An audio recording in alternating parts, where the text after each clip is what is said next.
Women are powerful creators.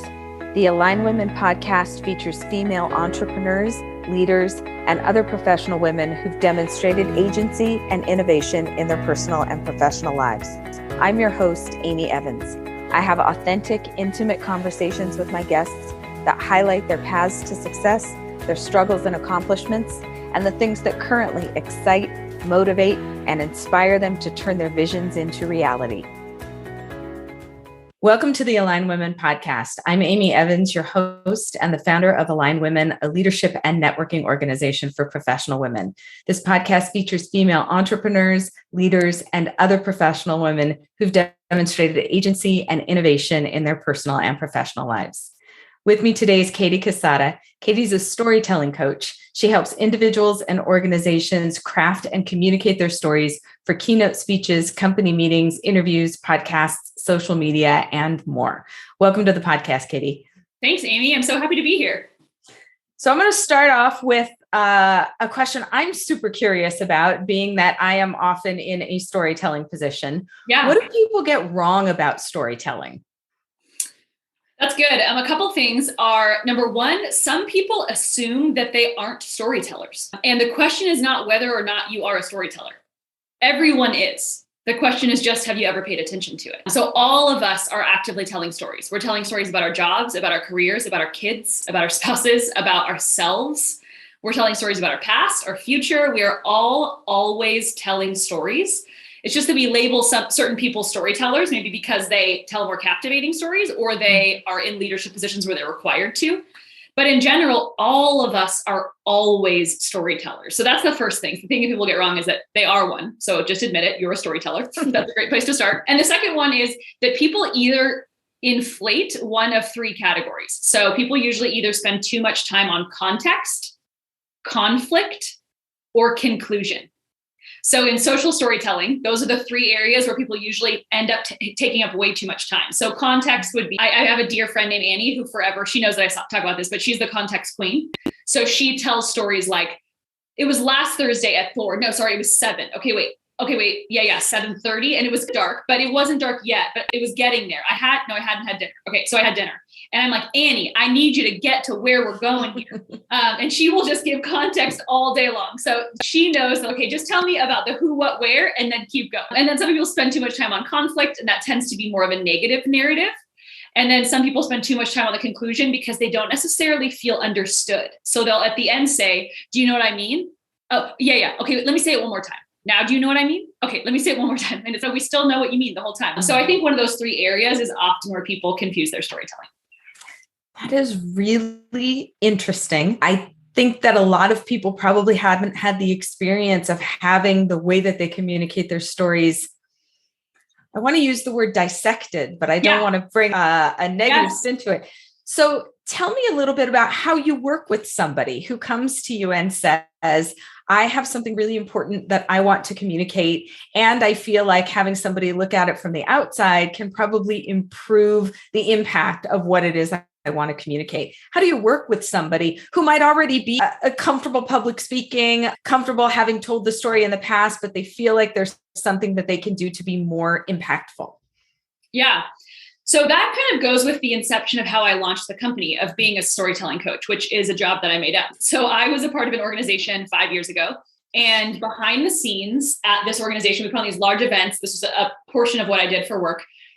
And at one of these events, like hundreds and hundreds of people are there. I would either speak or bring in speakers to these events. And I brought in this woman named Dr. Tama Bryant Davis out of Pepperdine University. She's incredible. And at one night at this event, she said, I was backstage sitting right to the side, and she said on the stage, did you know that there's a Barnes and Noble of untold stories here in this room? And I felt this like really radical feeling that like I was never supposed to speak there again. I was never supposed to bring in a speaker again. I was supposed to teach everyday people to tell their stories. So for the next 3 years, behind the scenes, every other month, I would help a very diverse group of 3 people to tell a portion of their life story in 6 minutes. So then every event, 3 people would share a 6-minute narrative. So that I did that over and over and over again. And then when I was leaving, someone was like, oh, are you going to miss running those events? And I was like, no, I'm going to miss coaching people to tell their stories. So that how that kind of developed was, and how it works in coaching is, you just tell me everything and then let's condense it. So it's like a funnel. So it's like a mental funnel. Some of that comes from my own experience in the speaking world. I've been speaking for 10, 12 years now. Some of that comes from a lot of the feedback that I've gotten over time. And then moving into public speaking coaching, which is how this actually originated. It was like, okay, here, give me all the words. Let's figure out the words that don't really need to be there. So I do concise storytelling. Mm-hmm. So if you need somebody to write your book, it is like that person needs to make your words more words. I make your words less words. Mm-hmm. So it's casual, it's interactive. You would say, hey, these are all the things I'm thinking. Then I would ask a lot of follow-up questions. Like, what is the core goal of this story? What is your fear that people in the audience might misinterpret? What do you need to make sure is heard in this environment? What do you hope at the end someone walks away and remembers? So we'd go through a lot of questions like that. Then at the end, we would, together with a live Google Doc, just start drafting. Mm-hmm. So it's really interactive. It's really personal, intimate work that in the end, hopefully you have a story you feel confident about. Give me some examples of people that you have worked with. I mentioned in the intro, corporate events, keynote speeches, social media. Give me some examples of places that people are delivering their stories after you've worked with them. Yeah. So a handful of clients that I've worked with in the last month who I've loved are a 60-year-old high-level tech C-suite woman. Mm-hmm. And she is interviewing for new jobs and she doesn't know how to talk about her experience. So we did 4 sessions that just helped her to speak highly of. So that would be an example. Another one would be with organizations, it's brand storytelling. So it's like, how does this brand feel? What does your staff say about the brand? What do you hope the culture of your environment is? What is the narrative people are saying about you as the founder? What are you saying as the founder? What's your founder narrative? Kind of those kind of more interactive things. And then for individuals, again, it would be like, oh, I just got booked to speak at my company's spring launch. So it's like, okay, great. Let's figure out what you have to say, how long you have, and what to say. Or people who are chosen to speak at events, TED Talks, keynotes, people who want to produce a podcast for the very first time. Mm-hmm. That's some of the fun work that I do is like, what's your script? What's your story? What's the plot line? What are you going to say? Why does it matter? So those kinds of things. Got it. Those are great examples. So given that you've worked with so many people in so many different sort of environments, I'm curious, when you're coaching clients to tell their stories, what's the most common point that you see of resistance? And I'm also wondering if you see any differences in the genders, if you see a different resistance point for men when you work with them than you see for women. Yeah, absolutely. Those are great questions. The first and greatest point of resistance for every person is that they believe that their story is comparable. So they think this story isn't as good as the other person's. They think stories are created for comparison when they're actually not. Storytelling is not about comparison. Storytelling is about creating mass amounts of stories. So it's not about finding the best story ever and telling it over and over again. I think you have to think of it like Amazon reviews. Do you want one really good review or do you want 7,000? You want 7,000. You want to scroll through those reviews. You want to see like 19 different body types in that bathing suit. Mm-hmm. And now I know what the bathing suit really looks like.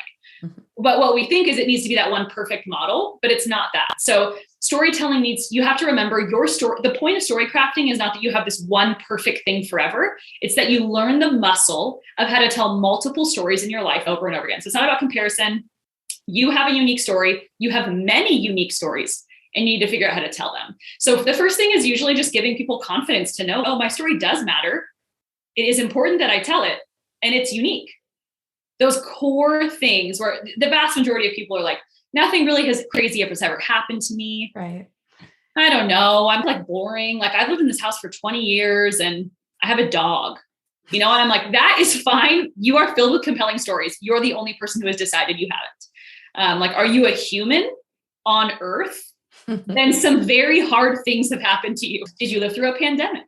So like just really baseline things of like, you are interesting, you're unique, you have incredible stories. So I think that's usually the first point of resistance is just the belief that your own story is valuable.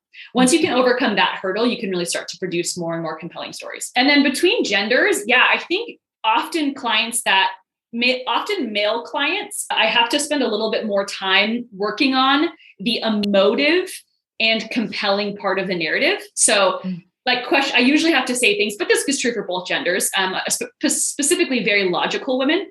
Mm-hmm. But I usually have to say, thank you for telling me what happened. I now need you to tell me how you felt. Mm.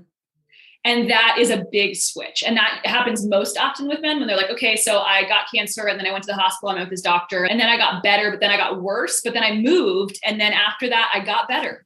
And I'm like, great. Now tell me that entire story again, exclusively with your own emotional feelings. Wow. Like, tell me what you feared. Tell me when you thought you were going to die. Tell me about when you had a really hard conversation with one of your kids. So it's pulling out those more emotive nuggets, but I think that's true for both genders, just depending on personality. Yeah, that makes sense. Tell me about a person or a brand that you really enjoy following right now because you feel like they're crafting compelling stories. Who's getting it right now? Cool. I have been really excited in the last couple of years about more stories in communities surrounding more lesser told stories. So I have friends who launched an infertility community and they just tell stories about infertility. Called Uniquely Knitted on Instagram. They're wonderful. I love what they're doing. I have friends who launched a podcast surrounding exclusively the experience of being a girl dad. So just girl dads. So I've really enjoyed these community narratives that are more micro, that are built around like things that maybe we haven't talked a lot about, like infertility or a miscarriage or death of a spouse or parenting fears or women in high levels in business, whatever these niches are. I think that's really cool because we can crowdsource storytelling. When you get into those environments, you're like, I'm not alone. I'm seen. I understand. I'm with you. So those are the things that have been popping up for the last couple of years, specifically in diversifying voices, creating environments where people who are minorities are elevated, creating environments where all different people are really get to share and hear. And the more and more stories, the better. So I think more micro narratives have been really cool. That makes sense. I've enjoyed that as well. And I think that suggests something that I was reading in my research, getting ready for the podcast about you, that storytelling is it's a tribal activity. It's something that we do to bond. It is part of our makeup as human beings, and feeling part of is really important. Being able to relate and creating all those micro communities actually allows those people who may not be part of the mainstream to feel like they have a place where they can relate and be related to. Exactly. Yeah. There's incredible research and amazing quotes. Yeah. There's an amazing researcher who talks about how storytelling is the only reason you're alive. Like your mom said, oh, don't knock the stove off the pot because she knows a story of someone getting burnt. And that's how like humans have evolved, because like we've told stories about what's safe and what's good and what's right and what's for us. And we can really identify those core stories. That's how we create communities. That's how we create knowledge. We're such incredible storytellers. I love it. Tell me what your dream speaking gig would be. My dream speaking gig. I think probably at a large tech fun, like a Google or a Facebook or an Apple or something like that, just in that corporate space full of creatives. I think that feeling, a lot of the speaking that I do leads people back to their own story. So in those environments, I would love for people who maybe aren't used to speaking about their own personal experience to learn how to speak about their own personal experience. And then I've done work in the last couple of years that has been a real joy in really linear clinical environments, healthcare, banking, where people are like, I clock my numbers and I come out and I'm like, but what about your dad? And okay. So that work has been really fulfilling for me to hear like corporate teams for the first time. Somebody says, oh, I've been working with you for 10 years and you didn't know that my entire life changed when I fell off a roller coaster. I'm like, this is an incredible story that you have never told the person in the cubicle next to you who you have worked with for 10 years. That is a life-shifting narrative. So it's that kind of work that is really fun and compelling. So I think probably being in any environment where there's a community of creatives who are ready to share. Tell me about the e-course that's on your website, because you've got a cool resource that's available for people who want to start the process of learning to become better storytellers. Yeah, e-course called Own Your Story. And it is an e-course that was created out of a live workshop. So you'll get that live feel plus workshops to go through a couple different sections. You get to work through your own. We do something called a story map, which is what I do with every single one of my clients, no matter what your outcome is, where we look back on your life and story, identify key values from your story, And from there, we can start to build narratives. So that's the first step. Then you'll go through how to write a story and then how to craft one story. So a great tip for everyone is, if you're like, Katie, I don't even know where to start, just write a 1-page Word document. Because a 1-page Word document is about 5 minutes, and that's easy to expand or condense. It's not too long to where you're like, I can never turn this into something short. And it's not too short to where you're like, this is not going to work. So start there. So you'll do all of that in the e-course. It's guided and led. There's a workbook, all of it. Love it. Where can people get access to that? Everything is Katie Quesada, my name, which is Quesada, like quesadilla. So it's katiequesada.com. My Instagram is Katie Quesada, LinkedIn, all of it. I got a clean handle, Katie Quesada everywhere. Easy. And we will post all of that on the podcast website when this episode is posted. I really appreciate you being with me today, Katie. Thank you so much. So glad to be here. I'm excited for the women who are listening and anyone who's listening to know that they have better stories to tell. Thank you so much. And look for more amazing women on more podcast episodes at alignwomenpodcast.com. Thanks for listening to the Align Women Podcast. You can find more episodes with more amazing women at alignwomenpodcast.com and visit alignwomen.org to learn more about our leadership and networking organization. This is Amy Evans, and you've been listening to the Align Women Podcast.